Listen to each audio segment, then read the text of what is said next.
चलिए एक कहानी से शुरुआत करते हैं। एक महिला थी बारबरा।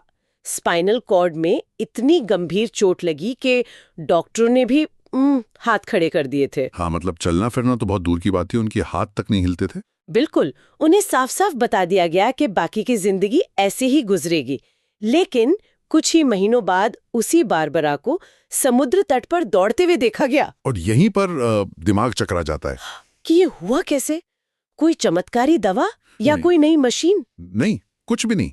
ये सब उन्होंने खुद किया, सिर्फ अपने मन की शक्ति से। तो आज हम इसी गहरे विषय पर बात करने वाले हैं। हमारे पास डॉक्टर जो डिस्पेंजा की किताब है बिकमिंग सुपरनैचुरल, और हम इसी के जरिए ये समझने की कोशिश करेंगे कि कैसे आम लोग अपनी सोच और भावनाओं को बदलकर सच में असाधारण काम कर सकते हैं। हाँ, बिल्कुल। तो चलिए सबसे पहले समस्या की जड़ को पकड़ते हैं। किताब की शुरुआत एक बहुत ही हैरान करने वाले दावे से होती है।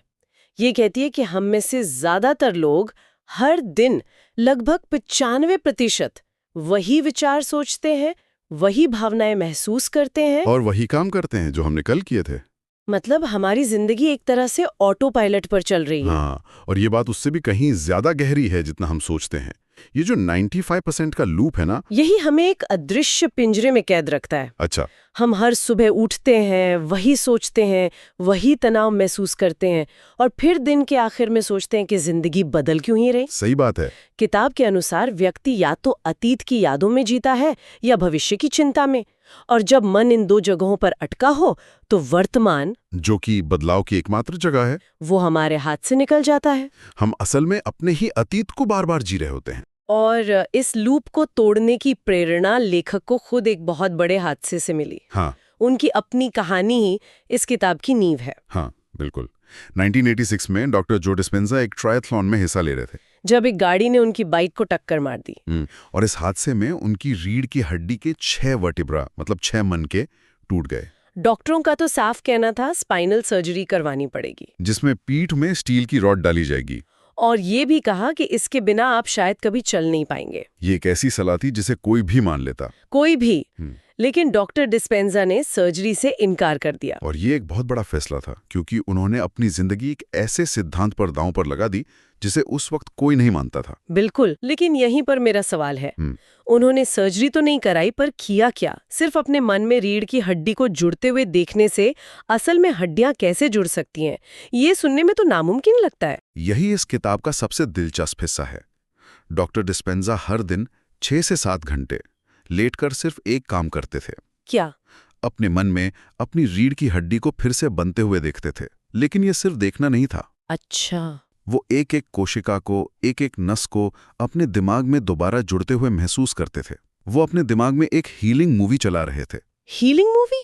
और इस मूवी के डायरेक्टर, एक्टर और दर्शक सब वही थे। वाव। इसके पीछे का विज्ञान ये है कि हमारा दिमाग असलियत और बहुत गहरी कल्पना में फर्क नहीं कर सकता। जब उन्होंने अपने दिमाग को बार बार ये दिखाया कि उनकी रीढ़ की हड्डी ठीक हो चुकी है, तो उनके दिमाग ने शरीर को वैसे ही सिग्नल भेजने शुरू कर दिए, जैसे कि वो सच में ठीक हो रही हूं। एग्जैक्टली। दिमाग ने सही जीन्स को एक्टिवेट करने, सही प्रोटीन्स बनाने और हीलिंग की प्रक्रिया को तेज करने के निर्देश देने शुरू कर दिए। और नतीजा, सिर्फ 9 हफ्तों के बाद, बिना किसी सर्जरी के, वो चलने लगे। तो उनकी कहानी से ये साफ हो जाता है कि हम सिर्फ अपने शरीर के गुलाम नहीं हैं। ऐसा लगता है कि किताब का पूरा सार इसी एक आइडिया पर टिका है ना? हाँ, किताब का केंद्रीय विचार यही है। आपका मन आपके शरीर का निर्माण करता है। आपकी भावनाएं आपके स्वास्थ्य को आकार देती हैं। और आपकी ऊर्जा आपके भविष्य का निर्माण करती है। इसे ऐसे समझिए, जब कोई व्यक्ति रोजाना तनाव या डर महसूस करता है, तो उसका शरीर लगातार स्ट्रेस हार्मोन्स बनाता है, जैसे कॉर्टिसोल। हम धीरे धीरे शरीर इन केमिकल्स का आदी हो जाता है। वो एक तरह का नशा बन जाता है। अच्छा।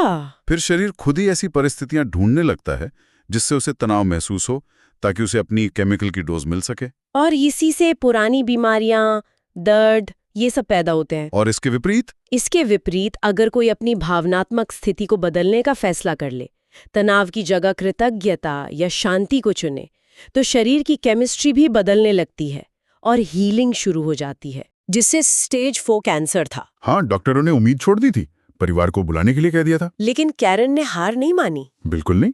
उन्होंने डॉक्टर डिस्पेंजा की एक मेडिटेशन तकनीक सीखी, blessing of the energy centres. इसमें क्या होता है? इसमें वो हर सुबह ध्यान में बैठकर अपने शरीर के हर ऊर्जा केंद्र, मतलब हर चक्र पर ध्यान केंद्रित करती थी और उसे प्यार, कृतज्ञता और उपचार की ऊर्जा भेजती थी। अपने ही शरीर को? हाँ, वो अपने हर सेल से ऐसे बात करती थी जैसे वो उनके दोस्त हों।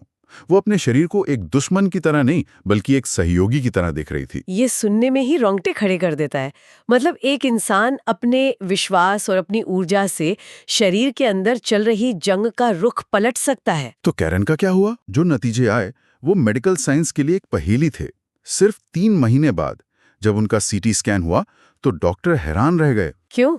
कैंसर 85% तक कम हो चुका था। क्या बात है! और 6 महीने के अंदर वो पूरी तरह से कैंसर मुक्त हो गई। ये दिखाता है कि जब मन, दिल, ऊर्जा और पक्का यकीन एक साथ मिल जाएं, तो क्या कुछ नहीं हो सकता। और ये अकेली कहानी नहीं है जैसा आपने कहा। नहीं, एक व्यक्ति जो 20 सालों से डिप्रेशन में था, एक ही सेशन में उसका पूरा भावनात्मक सिस्टम रीसेट हो गया। एक महिला 8 साल पुराने दर्द से 30 मिनट में मुक्त हो गई। ये सब आम लोग थे। ठीक है, तो ये जो दिल और दिमाग का तालमेल है, ये तो हुई शरीर की केमिस्ट्री बदलने की बात। पर ये बदलाव आता कैसे है? किताब में इसके लिए सबसे पहली और जरूरी बात बताई गई, हार्ट ब्रेन कोहेरेंस। बिल्कुल, जब हमारा दिल और दिमाग एक ही लय में, एक ही सुर में काम करते हैं, तो एक खास अवस्था बनती है। Heart brain coherence. और इसका सबसे गहरा असर ये है कि शरीर सर्वाइवल मोड से निकलकर रिपेयर एंड रेस्टोरेशन मोड में चला जाता है। सर्वाइवल मोड मतलब? मतलब जब हम तनाव, डर या गुस्से में होते हैं, तब शरीर की सारी ऊर्जा बाहरी खतरों से लड़ने में लगी रहती है। अच्छा। लेकिन इस कोहेरेंस की अवस्था में जब हम कृतज्ञता या प्रेम महसूस करते हैं, तो वही ऊर्जा शरीर के अंदरूनी हिस्सों को ठीक करने में, पुरानी कोशिकाओं को बदलने में और बीमारियों को जड़ से मिटाने में लग जाती है। वाव! रिसर्च बताती है कि इस अवस्था में इम्यून सिस्टम 50% मजबूत, स्ट्रेस हार्मोन 70% कम और शरीर की हीलिंग की रफ्तार 2 से 3 गुना तेज हो जाती है। तो ये स्विच ही असल में सुपरनैचुरल हीलिंग की चाबी है। बिल्कुल। ये तो हुई शरीर की बात, लेकिन क्या कोई ऐसा तरीका भी है जिससे हम अपने बाहरी जीवन, जैसे करियर या रिश्तों पर असर डाल सकें? हाँ, बिल्कुल। और यहीं पर माइंड मूवीज नाम की तकनीक काम आती है। Mind movies? ये सिर्फ विजुअलाइजेशन से कहीं ज्यादा है। ये अपने भविष्य को अपने मन में एक फिल्म की तरह देखने की प्रक्रिया है। लेकिन एक शर्त के साथ। आपको उसे ऐसे महसूस करना है जैसे वो पहले ही सच हो चुका है। मतलब सिर्फ देखना नहीं है? नहीं, आप उस सफलता की खुशी, उस अच्छे स्वास्थ्य का सुकून, उस संपन्नता का एहसास, इन भावनाओं को अपने शरीर की हर कोशिका में महसूस करते हैं। तो इसके पीछे का विज्ञान क्या है? सिर्फ महसूस करने से असलियत कैसे बदल सकती है? विज्ञान ये है कि भावनाएं शरीर की भाषा हैं। जब आप अपने भविष्य की किसी घटना को पूरी शिद्दत से महसूस करते हैं, तो आपका शरीर सच में उन केमिकल्स को पैदा करना शुरू कर देता है जो उस भविष्य की सच्चाई से जुड़े हैं। अच्छा। आपका शरीर अतीत में नहीं, बल्कि भविष्य में जीना शुरू कर देता है। और जब आपका शरीर और मन एक साथ भविष्य में जीने लगते हैं, तो आप एक चुंबक की तरह उस वास्तविकता को अपनी ओर खींचना शुरू कर देते हैं। आप उस घटना का इंतजार नहीं कर रहे, आप भावनात्मक रूप से वो घटना बन चुके हैं। ये बहुत बहुत शक्तिशाली विचार है। और किताब में एक और प्रैक्टिस का जिक्र है जो इससे भी ज्यादा तीव्र लगती है, वॉकिंग मेडिटेशन। इसके बारे में कुछ बताइए। हाँ, वॉकिंग मेडिटेशन को डॉक्टर डिस्पेंजा के वर्कशॉप्स की सबसे शक्तिशाली प्रैक्टिस माना जाता है। इसमें लोग खुली आंखों से ध्यान करते हुए चलते हैं। हाँ, लेकिन वे अपनी पुरानी पहचान के साथ नहीं चलते। वे अपनी नई पहचान को जीते हुए, उसे महसूस करते हुए चलते हैं। जैसे कि? जैसे एक बीमार व्यक्ति ऐसे चलता है जैसे वो पूरी तरह से स्वस्थ हो चुका है। उसकी चाल में, उसके चेहरे पर, उसकी सांसों में वो स्वास्थ्य झलकता है। तो ये एक तरह से अपनी नई पहचान की एक्टिंग करना हुआ? ये एक्टिंग से ज्यादा है, ये रिहर्सल है। आप अपने शरीर को सिखा रहे हैं कि आपकी नई पहचान कैसे महसूस होती है। अच्छा। इस प्रैक्टिस के दौरान लोगों ने अद्भुत अनुभव किए हैं। कुछ लोगों ने महसूस किया कि उनकी ट्यूमर सिकुड़ रहे हैं, कुछ ने सालों पुराने भावनात्मक सदमों से मुक्ति पाई। ये सब सुनने में थोड़ा जादुई लगता है। क्या किताब इसके पीछे कोई वैज्ञानिक आधार भी देती है? हाँ, और इसका आधार क्वांटम फिजिक्स है। Quantum physics? क्वांटम फिजिक्स हमें बताता है कि इस ब्रह्मांड में हर चीज ऊर्जा है। ठोस दिखने वाली चीजें भी असल में 99.9% खाली जगह और ऊर्जा हैं। हमारे विचार भी ऊर्जा हैं और हमारी भावनाएं भी ऊर्जा हैं। ठीक है, पर इसका हमारी जिंदगी पर क्या असर पड़ता है?